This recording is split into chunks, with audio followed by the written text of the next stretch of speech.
It's such a tricky time to be Secretary of State, especially as a Republican, because you look at the Republican Party and it's fractured internally about where we should be on foreign policy. It's not like during the Bush years where it was, we were much more neocon-y on the right.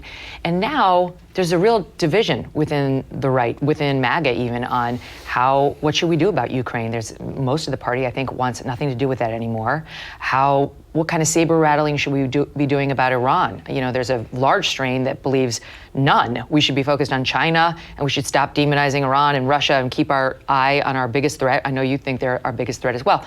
So just give me the 30,000-foot level view of how you're going to navigate that fraction. Well, I think we spend a lot of time in American politics debating tactics, like what we're going to do, who we're going to sanction, what letter we're going to send or whatever. I think it really has to start with strategy. What is the strategic objective? What's the purpose, the mission?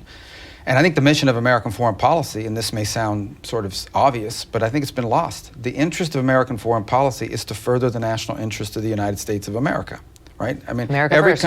Well, and that's the way the world has always worked. The way the world has always worked is that the Chinese will do what's in the best interest of China, the Russians will do what's in the best interest of Russia, the Chileans are going to do what's in the best interest of Chile, and the United States needs to do what's in the best interest of the United States.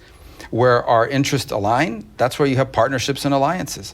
Where our differences are not aligned, that is where the job of diplomacy is to prevent conflict, while still furthering our national interest and understanding they're going to further theirs.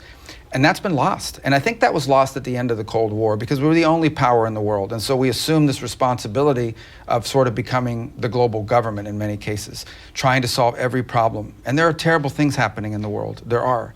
And then there are things that are terrible that impact our national interest directly. And we need to prioritize those again.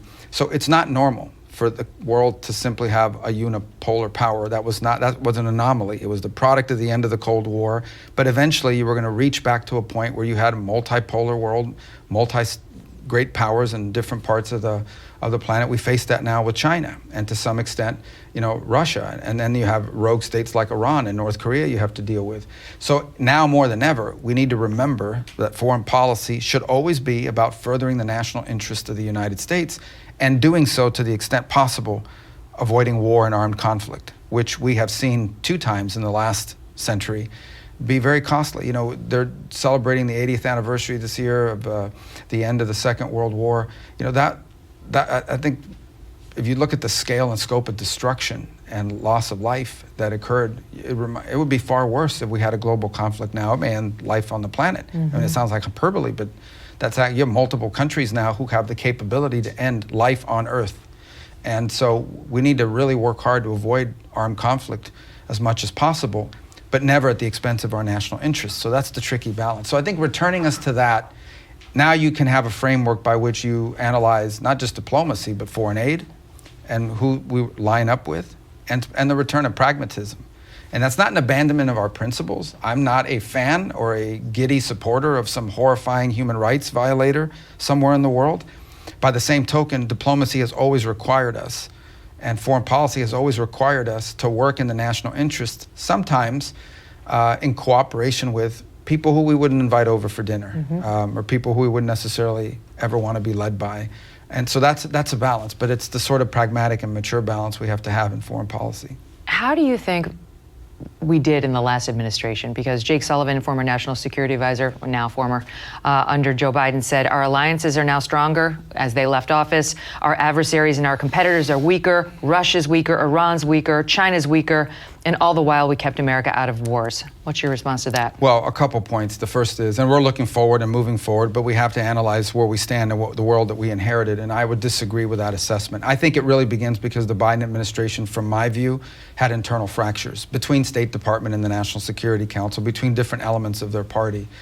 You saw that come to fruition, for example, with our position on Israel, where you had a group that wanted to head in a different direction. That's really a fracture within the Democratic Party as well. Mm-hmm. If you look around the world, I would say that in many cases, our adversaries are stronger than they've ever been and became stronger over the last 4 years.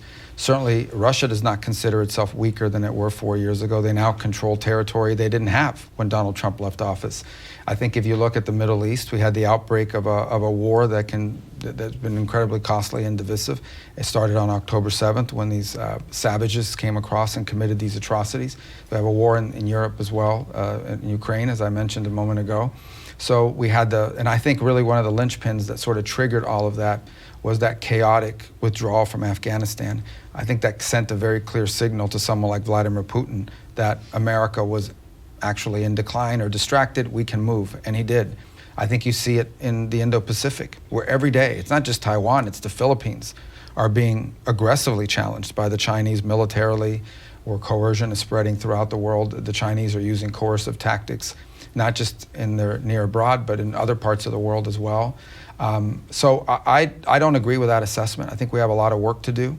And I'm going to tell you, and this is something that's not often appreciated enough, countries will openly complain about the U.S. being very firm and being engaged in these things in a very firm way. But privately, in many cases, they welcome it. They welcome U.S. engagement. They want to know, they want clarity in our foreign policy. And then they want us to take action to be reliable. And I know of no president, certainly in modern American history, who's more clear than Donald Trump. And I know of no one who's more action-oriented than President Trump. And so that's what the State Department's going to reflect in how we proceed.